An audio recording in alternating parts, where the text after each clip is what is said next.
Hi, it's me, Russ Palmer, and I have two very special guests in the studio with me. Professor Peter Whorwell, who is an IBS expert from Manchester, and Anthony, who is a fellow IBS sufferer. Good afternoon to both of you. Hello. Good afternoon. Afternoon.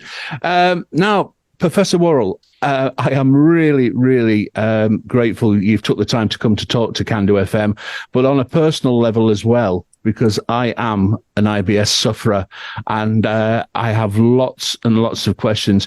Would you just like to explain to the listeners roughly what IBS is, or a brief description for people that don't know?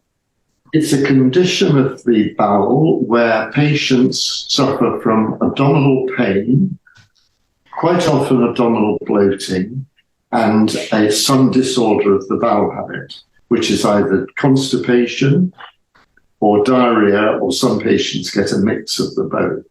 Yes. They can get other symptoms such as tiredness, backache, nausea and things, but the principal symptoms are those tummy symptoms, and most patients will home in on the pain and the diarrhea or constipation as their worst symptom. Yeah. The cause isn't known, but we know that there are certain drivers of it. The diet can play an important part, stress can play a bit of a part, but it isn't so important to emphasize that it is not a psychological condition. It can be made worse by stress, but it certainly isn't caused by stress. And it can sometimes be due to taking too many antibiotics. It can be due to infections in childhood, like tonsillitis and things. So all sorts of things can result in somebody developing IBS. And there's probably a genetic component as well, because it seems to run in families. Yeah. The big problem with it is that all the tests that are done on you are negative. And that's because the tests are looking for other things, not IBS. Yeah. And there isn't a test for IBS. So in a way, there's no point in doing tests on patients with IBS other than to make sure you're not missing something like colon cancer or what have you. So the diagnosis is clinical from those symptoms. And then it's a case of warning the patient you can't cure it, but telling that patient we should, in the majority of patients, be able to get it under control. But it's a process of trial and error. You try everything on a patient, and you usually find a combination of things that will get them ticking over again.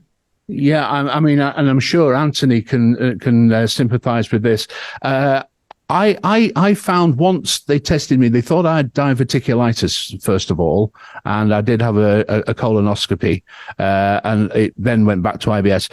But then I seem to have been left a little bit on my own. And I was just told to follow the FODMAP diet, which I'll be honest with you, I'm not great at following diets, but the FODMAP diet is a little bit of a minefield. Is that the way you would recommend to go?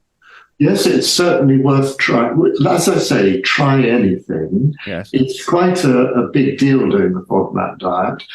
The trouble with me is that by the time I see patients, they've done the FODMAP diet and it's failed, so I have to go even further.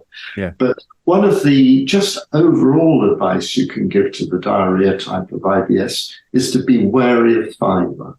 We're all told that fiber is good for us. And for somebody like me, yes, it's good for me because I don't have any tummy problems. Right. But in IBS-D, fiber can be a real problem, especially the very coarse cereal fibers like Weetabix and Bran, and even the fibrous foods like broccoli and cabbage can be a problem.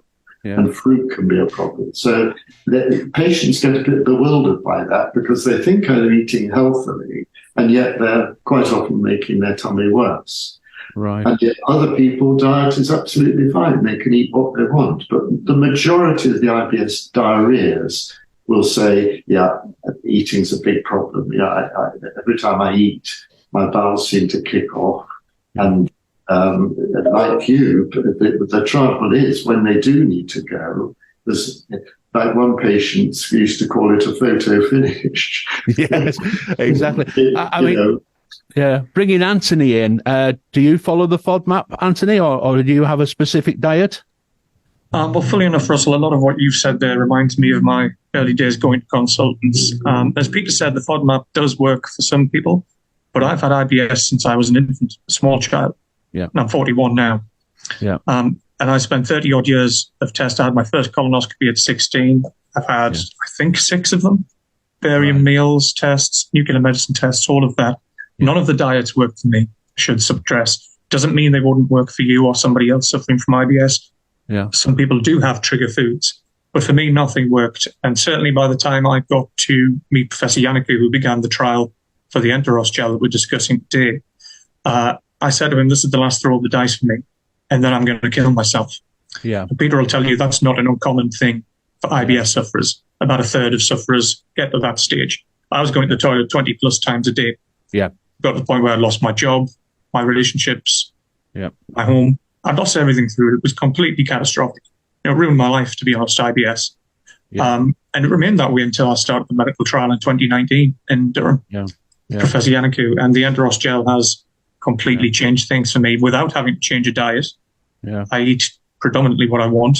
I was 8 stone when I met Professor Yannicke in 2015. I'm 5'11", so you can imagine the look that was. I'm now 11 stone since I've gone on the trial. Mate, you give me some hope there. There is hope there. And Enteros gel, I take it twice a day, 2 doses with some water. You just mix it in. And I'm on the severe side, so not everyone would need that dosage. It's drug-free.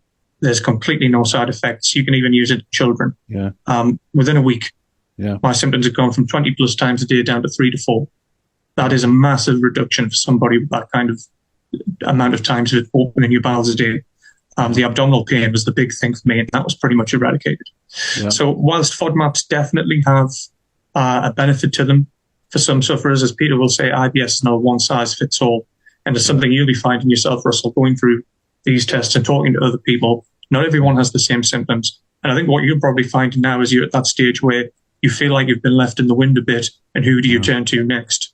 And certainly I would try the diet, but if not, you can get Enteros gel prescribed by your GP, or you can get it at health shops and over-the-counter at chemists, or online, by all means. So give that a try if you find nothing is working for you, by all means. As I say, within a week, it worked for me. But of course, being a community radio station, we have to say other products will be available.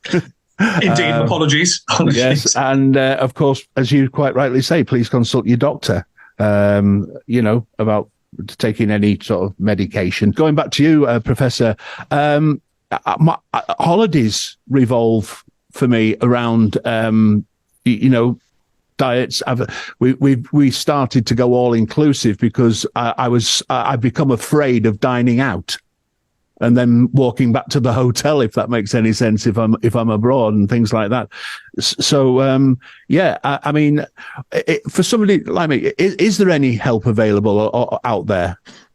Yeah, but you do need to find a gastroenterologist who's interested in it, because, as I say, the majority of them are just interested in making sure you haven't got Crohn's, colitis, or cancer. And then they're not interested. So there are not many of us, but that's the important thing. I've written a book called Take Control of Your IBS. You may want to have a look at that. Right, yes. But yes, there is help out there, and we hear this. We don't go on holiday. Patients quite often buy themselves a camper van, so they've always got a toilet. And plenty of them have got camper vans. And we hear that story. I haven't been on holiday. Wife moaning, I haven't been on holiday for 10 years because it's just not worth the hassle. There are a lot of treatments that you may not have been had an opportunity to try. The commonest one is Imodium, and people should definitely try that. But the trouble is, Imodium doesn't help everybody, and this stuff, Enteros gel, definitely worth a try. And the beauty of Enteros gel is it's not a drug. What it does is it absorbs toxins from the bowel like a sponge, and so it can't have any side effect. Yes, the thing to do is try it and see, but don't lose heart if it doesn't work. There are plenty of other options. Well, I'll just finish by thanking the pair of you, Anthony and Professor Peter Whorwell.